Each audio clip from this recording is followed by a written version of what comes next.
The first step of a good study process is to make sure you have a good set of notes.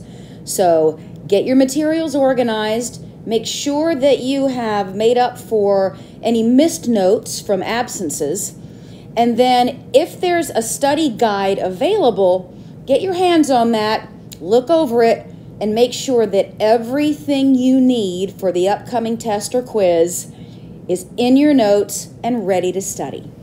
The next step is to confirm that you understand all the concepts in your notes. Read through them, make a note of anything that doesn't make sense, and then make immediate arrangements to clear up any remaining questions before you really get down to your study process.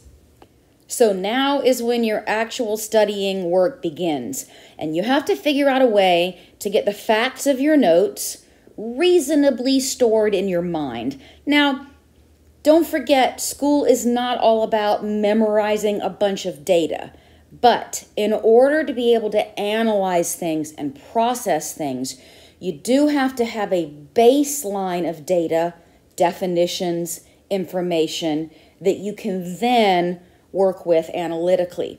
So committing sets of facts to memory can be a super important first step in the education process.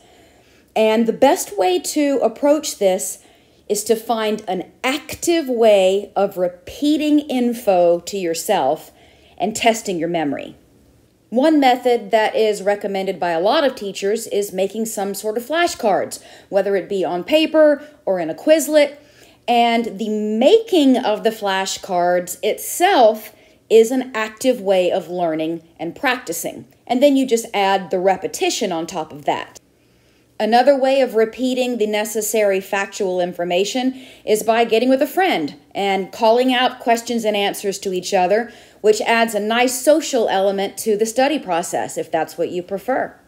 Another option would be to recopy or retype your notes. The simple act of copying is another active approach to getting the information in your head.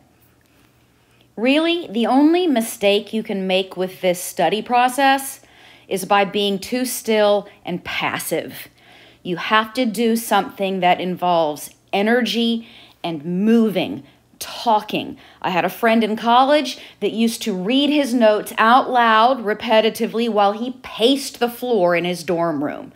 Just find something that's not staring blankly at a page.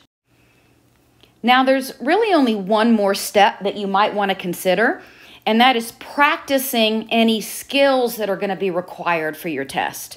Sometimes tests are just learning the information and being able to apply it, but sometimes it requires an actual skill like calculating a math problem, doing a proof, writing a paragraph where you insert quotes, introduce them, punctuate them, and analyze them in a coherent sequence.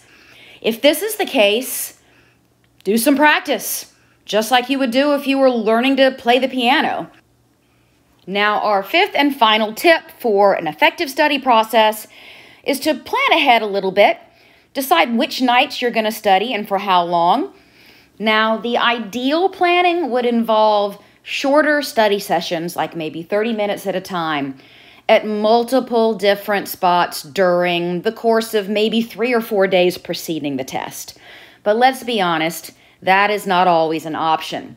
So at the very least, make sure that you're not cramming too long or too late. Maybe a good solid 2 hours from 9:30 to 11:30, and then wrap it up before midnight. If you don't get a reasonable night's sleep before a test, then during the test, your brain is not going to be fully equipped to pull the information out of your memory banks, and so your efforts will kind of get counteracted.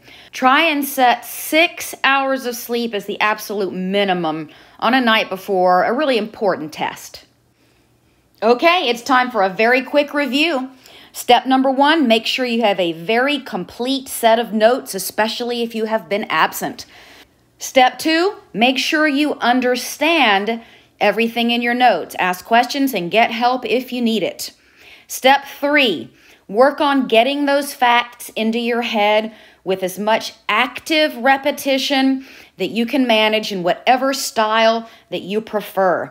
Step number 4, practice any skills that might be necessary. And step number 5, plan ahead a little bit and make sure you have some good study time mapped out before test day.